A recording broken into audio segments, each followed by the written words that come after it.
కోట్ల మంది అభిమానులు అందరూ ఆయన్ని తన మనిషిగా భావిస్తారు.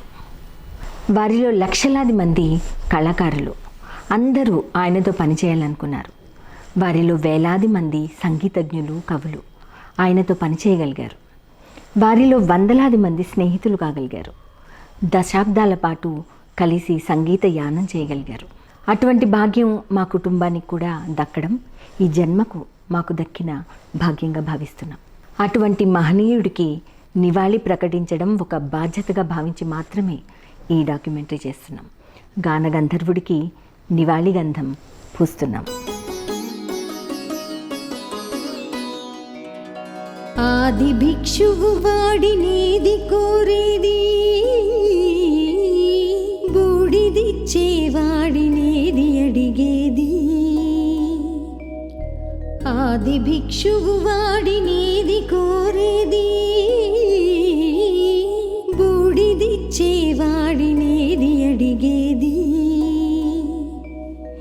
ఏది కోరేది వాడినేది అడిగేది, ఏది కోరేది వాడినేది అడిగేది.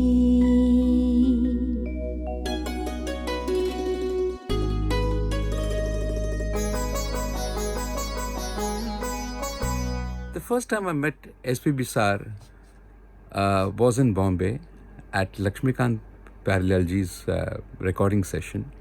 He had come to sing a song for them, and they finished a song, and as he was coming out, he looked at me and smiled as if he knew me. So I was very happy to meet SP sir. I said, "Are you Hariharan?" So I said, I got really surprised. I said, "How does he know my name?" I mean, he says, "I've seen you in a youth program in Chennai television, and you sang a ghazal, half an hour of ghazals." I said, "Yes, but that was a long time back. I was in college and that." And he appreciated that he liked what I sang, and he told Lakshmiji also. I mean, from that day, I have such a reverence and for him, for SP sir. I mean, he's an amazing person. My journey started off by getting his blessings, and ever since then my relationship has been so beautiful with Balu sir.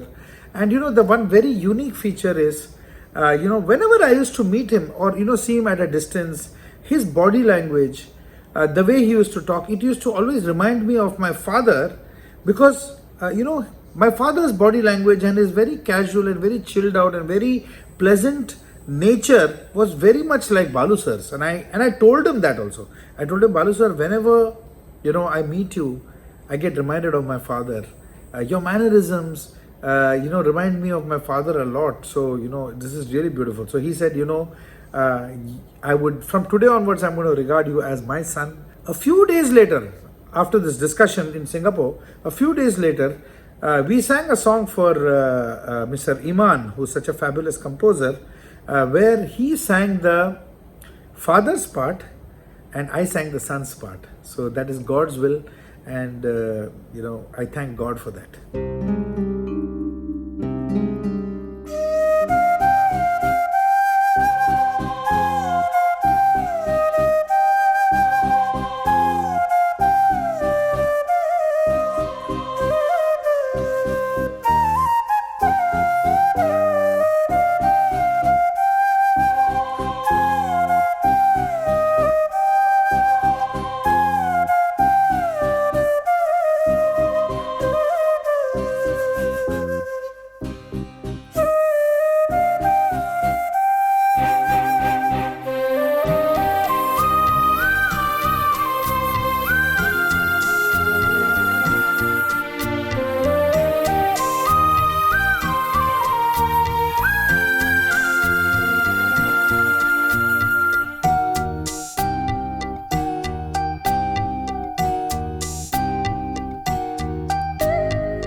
ఎవళ్ళని ఎలా అన్వయించాలనేది ఆయనకి వెన్నతో పెట్టిన విద్య. అది చాలా అవసరం ఈ ప్రపంచంలో. ఇవాళ బాలు గారి కన్నా ప్రతిభ ఉన్నవాళ్ళు కూడా అహంకారం వల్ల, మాట పడకపోవడం వల్ల, లేదా మేనేజ్ చేయడం రాకో వెనక్కి వెళ్ళిపోయిన బోల్డ్ మంది ఉన్నారు.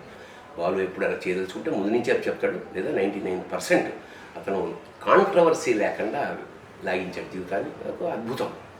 ఆయన ఎంత ఎత్తు ఎదిగినా, ఎంత పేరు ప్రతిష్టలు సంపాదించుకున్నా, ఎంత సంపన్నుడైనా ఆయనలో దర్పం ఎప్పుడూ గోచరించలేదు. ఆయన గొంతులో గర్వం ధ్వనించలేదు. ఒక శత్రువుని ప్రేమించి ఇంటికి తీసుకొచ్చి భోజనం పెట్టే గుణం అయింది. శత్రువుని ప్రేమించేవాడు. అంతకన్నా అంటే ఆయన క్యారెక్టర్ చెప్పాలంటే ఆయన లేని లక్షణంలో ఒకటే అహంకారం, అదొకటే లేదు, మిగతా అన్నీ ఉన్నాయి ఆయనకి.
నిరంతరం సాధన చేయడం, కొత్త విషయాలు ఎప్పుడు నేర్చుకోవడం, మనుషుల్ని పేర్లతో సహా గుర్తుపెట్టుకోవడం, ప్రేమగా పలకరించడం, ఎంత ఎదిగినా ఎదుటివారికి సమాన మర్యాదని ఇవ్వడం, వినయంతో జీవించడం, సెన్స్ ఆఫ్ హ్యూమర్ని ఎప్పుడూ వదలకపోవడం, లైవ్లీగా యాక్టివ్గా ఉండడం, వృత్తిని విపరీతంగా ప్రేమించడం, ఎప్పటికప్పుడు ఆ ఫీల్డ్లో అప్డేట్ అవుతూ యువతతో పోటీ పడుతూ ఉండడం.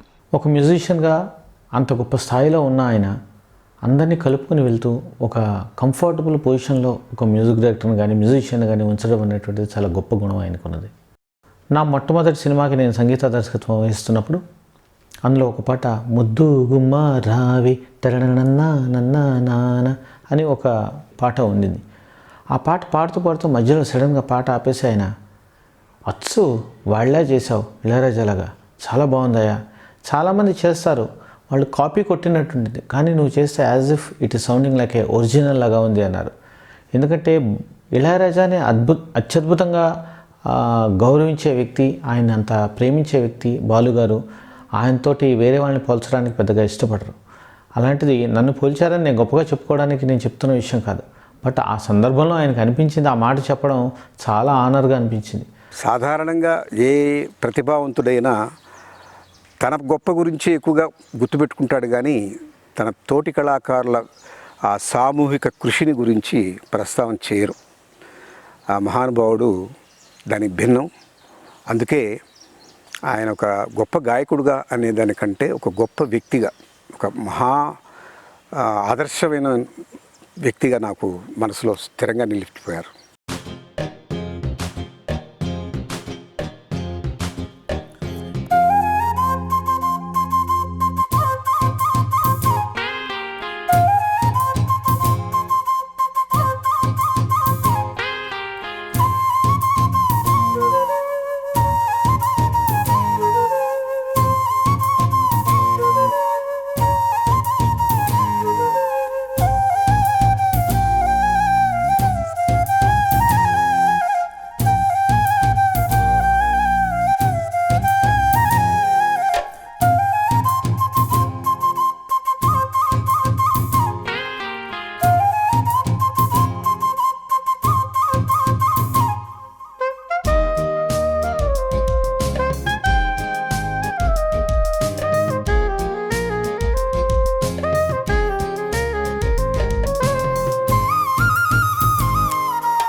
సంగీతం అంటే శృతులే భరితం.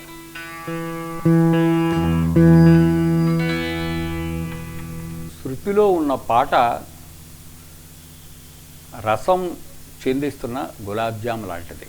శృతిలో పాడాలని గాయకులకి నిత్యము చెప్తుండేవాడు. పాడుతా తీయగా అన్న కార్యక్రమంలో తన లాంటి గాయకులు తయారు చేయాలని తపన పడ్డాడు. తనకన్నా మించిన గాయకులు తయారు చేయాలని తపన పడ్డారు. ఆయనకున్న గొప్ప విశేషం ఏంటంటే వాళ్ళ గాత్రంలో ఉన్నటువంటి చిన్న చిన్న మెలకువలు వాళ్ళకి సరిదిద్ది సున్నితంగా చెప్పి, విమర్శించి కాదు, సుతారంగా చెప్పి, వాళ్ళు నొచ్చుకోకుండా చెప్పి వాటికి మెరుగులు దిద్దారు. వాళ్ళ గానంలో ఉన్నటువంటి గమకాలకి కొంత ఎక్స్ట్రాగా దోహదం చేసి వాళ్ళకి ఈ రకంగా పాడితే ఇంకా బాగుంటుందని వాళ్ళకి ఇంకా బెటర్ చేశారు. ఇలాంటి ప్రక్రియ వల్ల గత 25 ఏళ్లలో పాడుతా తీయగా ద్వారా ఇన్ని కొత్త గొంతుకలు, లేత గొంతుకలు పురుడు పోసుకున్నాయో చెప్పలేం. అంత ఆ రకమైనటువంటి కృషి చేసినటువంటి ఇంకో గాయకుడు కానీ గాయనీమణి కానీ సినిమా ప్రపంచంలో అయితే లేరు. ఇంతకన్నా మించిన పెద్ద ఆచార్యుడు ఎవరు లేరు. అందువల్ల ఆచార్య బాలసుబ్రహ్మణ్యం అని చెప్పి అనుకోవడమే మనం కరెక్ట్.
అలా క్రమంగా అన్ని భాషలకు విస్తరించి యావత్ భూగోళం బహుముఖీనమైన ప్రజ్ఞ అంటే పాటలాడు, music director, anchor, producer, actor అంటే నా మిథునం.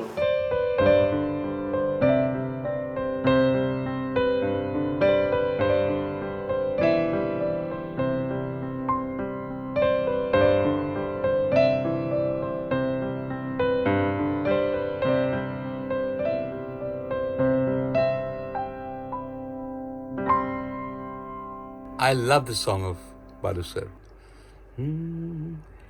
तेरे मेरे बीच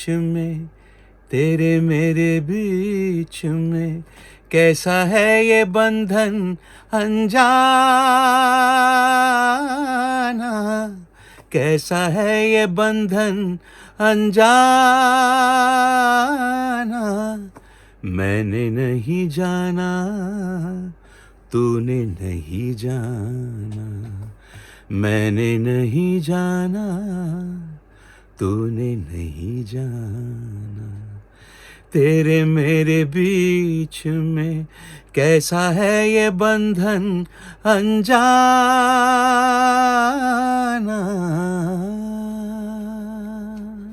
ఆయన ఇప్పటి వరకు పాడినటువంటి పాటల కన్నా ఇంకా గొప్ప పాటలు వస్తాయని నేను అనుకోవడం లేదు.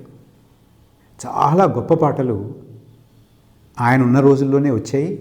అవన్నీ కూడా అద్వితీయంగా పాడి వాటినన్నిటినీ మనకి ఒక దివ్యమైనటువంటి కానుకగా, బహుమానంగా, శాశ్వతంగా మనకిచ్చి ఆయన వెళ్ళిపోయారు.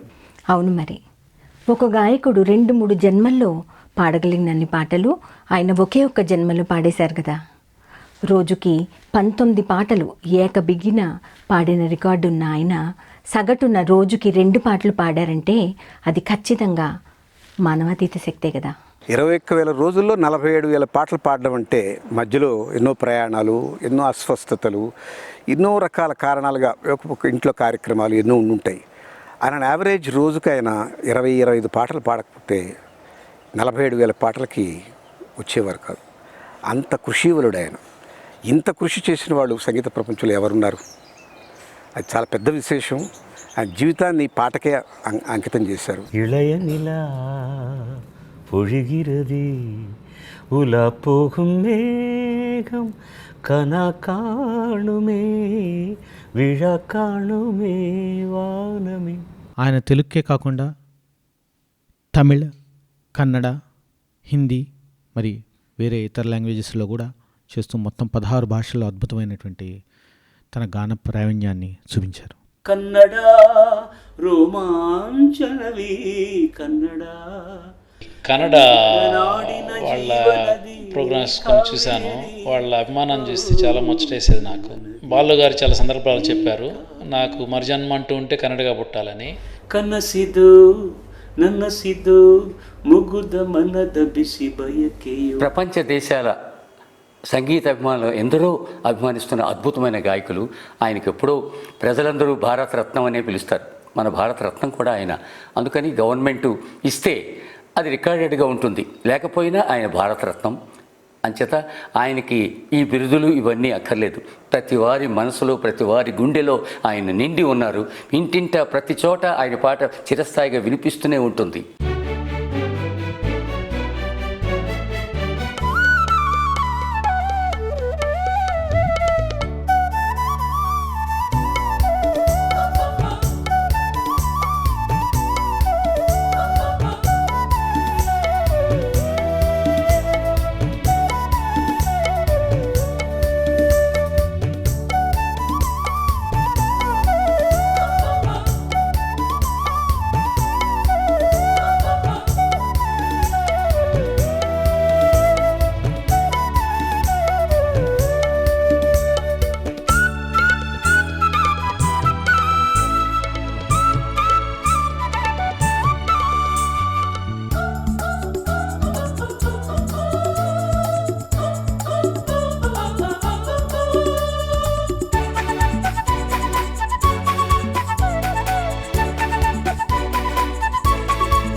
అన్ని భాషల వాళ్ళు ఓన్ చేసుకోవడం, అన్ని వేల అవకాశాలు రావడం, అంత వైవిధ్యం చూపించడం, అన్ని గొంతులతో పాడి మెప్పించడం, అంత ఎదిగినా ఎంతో వినయం చూపించడం ఇక ఎవరి తరము కాదని ఘంటాపదంగా చెప్పచ్చు.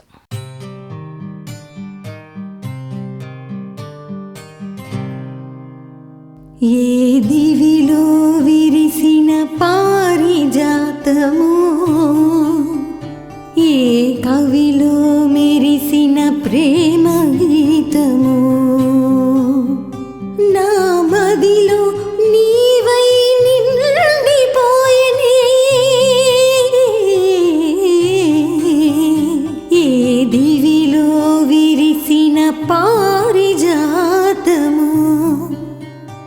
ఏ కవిలో మెరిసిన ప్రేమ గీతము.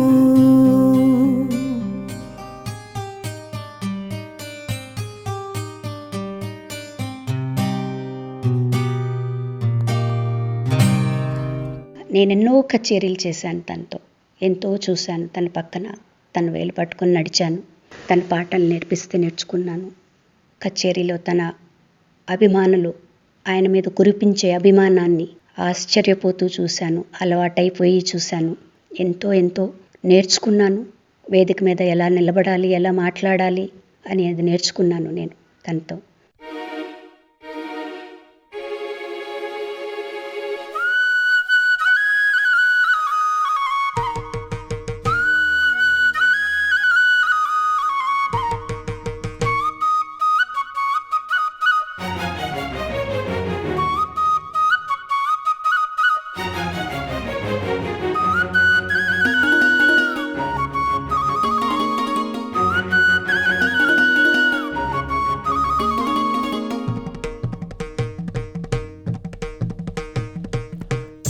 చమ్మకు జిన్న జిన్న చమ్మకు చమ్మకు జిన్న జిన్న జిన్న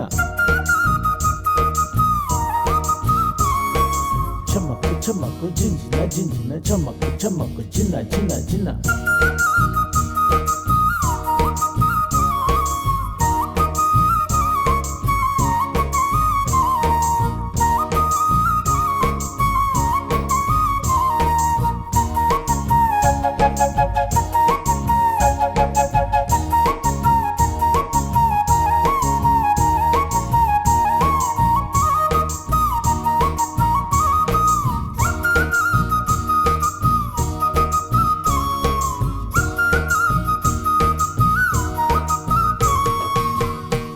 సినిమా పాటల రికార్డింగ్ సందర్భంలో రికార్డింగ్ అయిపోయిన తర్వాత ఎవరు లేరు, నేను మ్యూజిక్ డైరెక్టరు, ఆయన ముగ్గురే ఉన్నారు.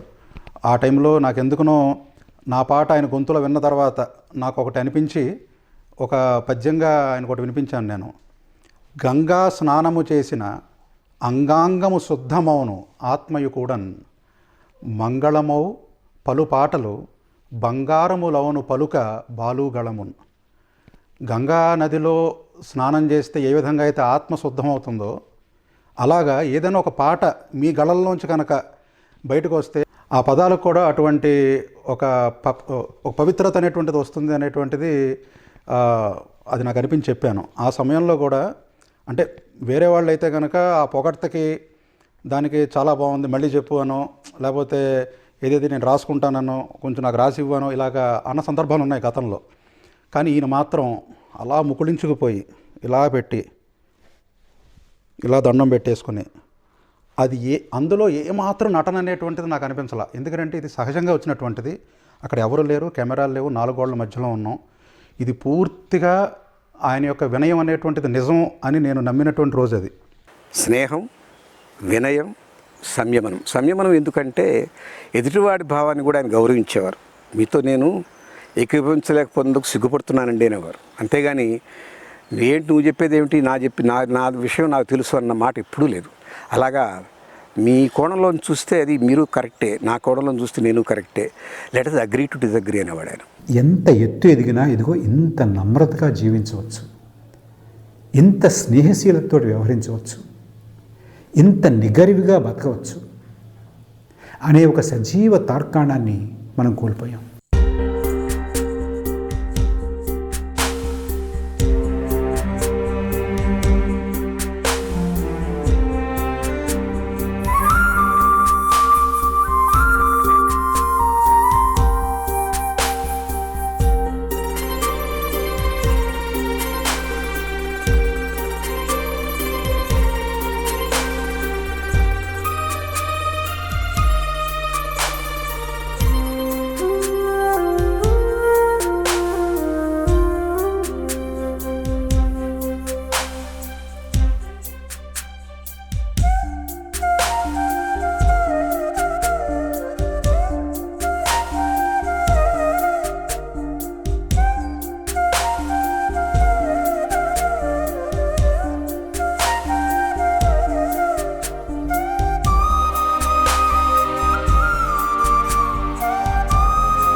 నేను బాలుగారిని చాలా చిన్న వయసు నుంచే తన పక్కనే ఉండి అన్నీ చూస్తూ ఉన్నాను కాబట్టి తనకు పాటే ప్రాణం. సంగీతం, పాట, తన కచేరీలు, వీటి తర్వాతే ఇల్లు. ఆ తర్వాత అలా అని చెప్పి తను ఎప్పుడు తన బాధ్యతలను మర్చిపోలేదు. తనకుండే అన్ని బాధ్యతలు వేరెవరికీ లేవు. అన్ని బాధ్యతలను తను సక్రమంగానే చేసుకున్నాడు, తీర్చాడు. తన బాధ్యతలను చూసుకుంటూ తన కళ కోసం సమయాన్ని పెట్టుకొని ఒక కళాకారుడిగా వెలిగిపోయాడు. తను తల్లిదండ్రులు ఎంత ప్రేమగా చూసుకున్నాడు. చెల్లెళ్ళు ఇంటకెళ్ళి రచ్చగలిచాడు ఆయన. వాళ్ళ పిల్లల పెళ్ళిళ్ళు ఎలా చేశాడు, శైలి పెళ్ళి మా తెలీదా. ఇంత అటువంటి పెళ్ళి నేను చూడలే ఇంతవరకు. మొత్తం 4 ఇండస్ట్రీస్ వచ్చాయి. వికాసం అంటే నిరంతరం తను మారుతూ మంచి కోసం మారుతూ ఉంటానే వికాసం అంటారండి. పువ్వు వికసిస్తుంది కదా, మొగ్గ పువ్వులో మారటాన్ని వికాసం అంటారు. బాలులో అలాంటి పరిణితి రోజు రోజుకి కనబడింది. మనిషి ఎందుకు పోతుంటాడండి? కీర్తి కోసం, డబ్బుల కోసం, ఆత్మసంతృప్తి కోసం, 10 మందికి మంచి చేయడం కోసం. ఈ 4 కదా. ఈ 4 అతనిలో ప్రస్ఫుటంగా కనబడుతున్నాయి. ఆయన సత్కార్యాలు అద్భుతంగా చేశారు. ఎన్నో మంచి పనులు చేశారు. ఆయన స్కూల్స్కి చాలా ఫర్నిచర్ ఇచ్చేవారు. దీప నైవేద్యాలకి, టెంపుల్స్కి అంతా ఉద్ధరణకి డబ్బు ఇచ్చేవారు. పేద విద్యార్థులు ఎవరైనా ఉంటే వాళ్ళ చదువుకు డబ్బు ఇచ్చేవారు. కొంతమంది నాకు రెఫర్ చేసేవాడు. ఉద్యోగం కోసం ఆయన దగ్గరికి వస్తే నా దగ్గర రెఫర్ చేసేవారు. ఉద్యోగాలు నేను ఇవ్వలేను కదా, నువ్వే ఇవ్వాలి అని చెప్పేవారు. ఏదైనా కచేరీ వస్తే సార్ ఆనంద్ ఉన్నాడు, వెళ్ళండి ఆనంద్. ప్రతి కచేరీ అందరికీ ఆయనకున్న వరల్డ్లో ఉన్న కాంట్రాక్ట్స్ అని నా దగ్గర పంపించాడు అనమాట. అది నాకు చాలా పెద్ద అదృష్టం అయిపోయింది అనమాట. ఆ కచేరీలు చేస్తూ చేస్తూ చేస్తూ నెలకి 30 కచేరీలు చేసిన రోజు కూడా ఉన్నాయి. అలాగే ఆ సందర్భంలో ఆ కచేరీల వల్ల నేను డబ్బులు సంపాదించి నేను ఇల్లు కొనుక్కున్నాను మద్రాసులో. అది బాలసుబ్రహ్మణ్యం గారి వల్లే. మీరు కష్టం అని వారి దగ్గరికి వెళ్తే డెఫినెట్గా మిమ్మల్ని ఆదుకుంటారు. ఆయనకి ఎంత కష్టమైనా ఏది అడిగినా ఇది లేదు అనేది నా దగ్గర రాలే. నా జీవితంలో అప్పు తీసుకున్న 2 సార్లు ఆయన దగ్గరే. నేను ఎయిర్పోర్ట్కి వెళ్తున్నాను అనుకోవద్దు, విఠల్ చెక్ రాసి సురేష్కి అన్నాడు. సార్ నేను వన్ డేలో ఇస్తాను. పర్లేదా మెల్లగా, ఏం పర్లేదు అన్నాడు. గాయకుడిగా గాంధర్వుడు, మనిషిగా మహోన్నతుడు, సంస్కారిగా మాననీయుడు, స్నేహితుడిగా శ్రీకృష్ణుడు, అన్నీ కలగలిపి ఒక మాట చెప్పాలంటే ఒక పాటల మాటల దైవం.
ఆ అమృత కంఠుడు తనకిష్టమైన గరళ కంఠుడి ఒడికి చేరిన ఆయన కంఠం మటుకు ఎప్పటికీ మన చెవుల్ని మన హృదయాల్ని రంజింపజేస్తూనే ఉంటుంది.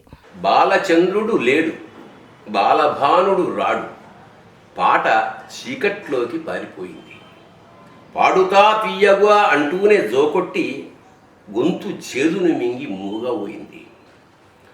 పాటలకు పండితుడు, మాటలకు మాంత్రికుడు, మౌనముద్దర దాల్చి నిద్రపోయాడు. వేల పాటలు పాడి వేడుకలు చేశాడు, వేడుకుంటే బాలు వెనక్కొస్తాడా?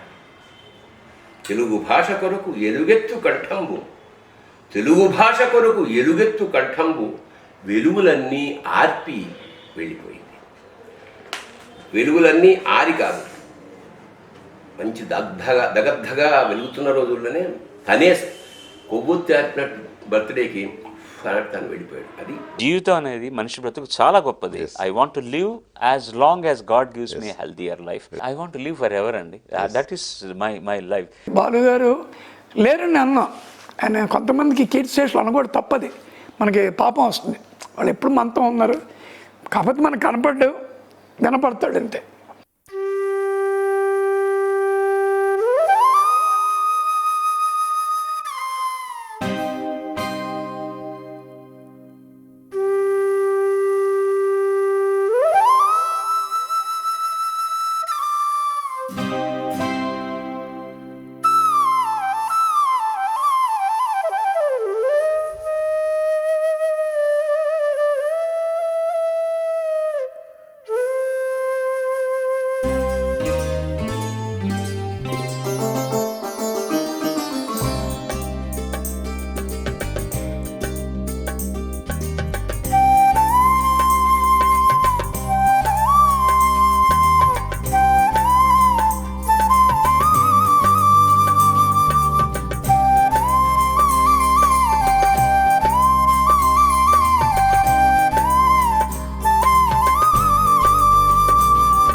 బాలసుబ్రహ్మణ్యం తను నాకు అన్న కంటే కూడా నాన్న.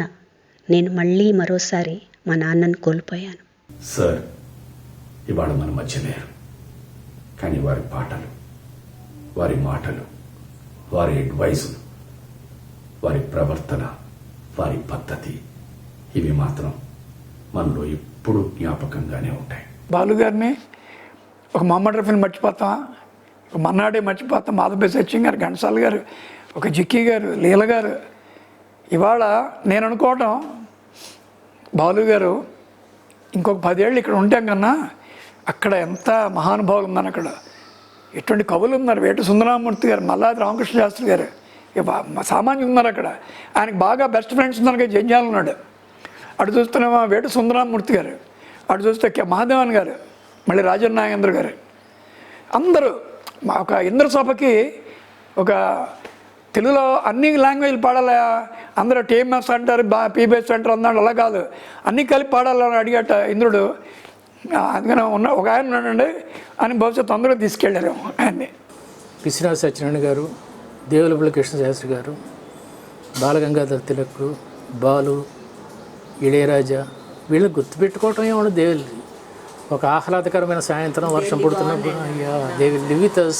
నాకు ఇంకా అసలు వెళ్ళిపోయినట్లేదు. ఇప్పుడు బాగున్నాం, ఎప్పుడో ఫోన్ వస్తుంది, మనం మళ్ళీ మాట్లాడాలి. ఎందుకంటే పాటలు వింటున్నాం, రూపం చూస్తున్నాం. అంత పూర్వంలాగా ఒక మనిషి వెళ్ళిపోతే నామరూపాలు లేకుండా వెళ్ళిపోయే స్థితి వాళ్ళు లేదు ఈ టెక్నాలజీ వల్ల. ఇంకొక 50-100 ఏళ్ల తర్వాత కూడా బాలు ఉంటాడు. అందుకే అన్నాను, గాయకుడిగా ఎస్పి బాలసుబ్రహ్మణ్యం గారు మరణించలేదు అని.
మళ్ళీ పుడతాడనేది నేను అనుకోను. పుడితే మన అదృష్టం. ఆయన మళ్ళీ పునర్జన్మ అది రాదని నేను అనుకుంటున్నాను. అలాంటి వాడు మళ్ళీ జన్మ తీసుకోరు. ఆయన చేయవలసిన పనులను చేసేసారు సంపూర్ణంగా.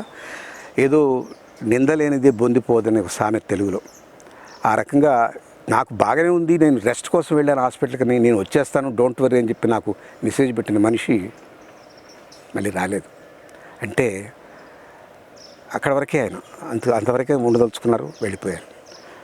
ఇది మనం కష్టపెట్టుకోకూడదు. ఆయన గురించి తలుచుకొని ఇష్టంగా మన జీవితాన్ని కొనసాగించుకోవాలి. బాలు వెళ్ళిపోయినట్టుగా భావించద్దు. బాలు మనలోనే ఉన్నాడు, మనతోటే ఉన్నాడు, మన పక్కనే ఉన్నాడు. People like Balu sir, they never exit. They have entered our lives and they are going to stay in human beings' lives till human beings exist on this planet. ఆయన కంఠధ్వని, ఆయన కౌశలం, ఆయన విద్వత్తు, గాత్రంతో ఆయన చేసినటువంటి రస సృష్టి అజరామరం. ఆయన పాడిన ప్రతి పాట అజరామరం. మన ముందు జనరేషన్ వాళ్ళు విన్నాము, మన జనరేషన్ వాళ్ళు విన్నాము, మన తర్వాత జనరేషన్ వాళ్ళు వింటున్నారు, ఆ తర్వాత జనరేషన్ వాళ్ళు కూడా వింటూనే ఉంటారు. అందుకనే ఆయన పాట చిరంతరం నిరంతరం ఉంటూనే ఉంటుంది. ఇట్లాంటి వాళ్ళు యుగానికి ఒకరు వస్తారు. యశశరీరులకి జరామరణాలు ఉండవంటారు. ఆయన యశోకారుడు, కారణజన్ముడు. దొరకునా ఇటువంటి సేవ నీ పదరాజీవముల చేరు నిర్వాణ సోపానమధిరోహణము సేయుత్రోవ దొరకునా ఇటువంటి సేవ. ఇప్పుడైతే ఏకబిల్వం శివార్పణం. జయంతి తే సుకృతినో రససిద్ధ కవీశ్వరా నాస్తి తేషాం యశఃకాయే. భౌతికంగా చచ్చిపోవచ్చు, కానీ కొన్ని అద్భుతాలు సృష్టించిన వాళ్ళకి జరా మరణజం భయం నాస్తి, లేదు.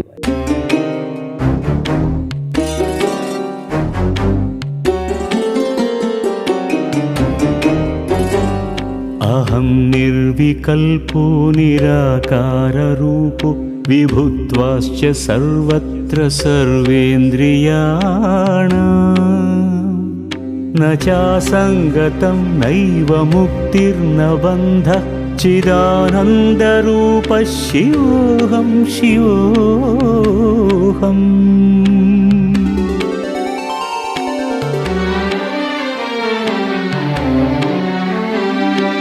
కాశ్యాం హి కాశతే కాశీ కాశీ సర్వప్రకాశికా సా కాశీ విదితాయేన తేన ప్రాప్తా హి కాశికా.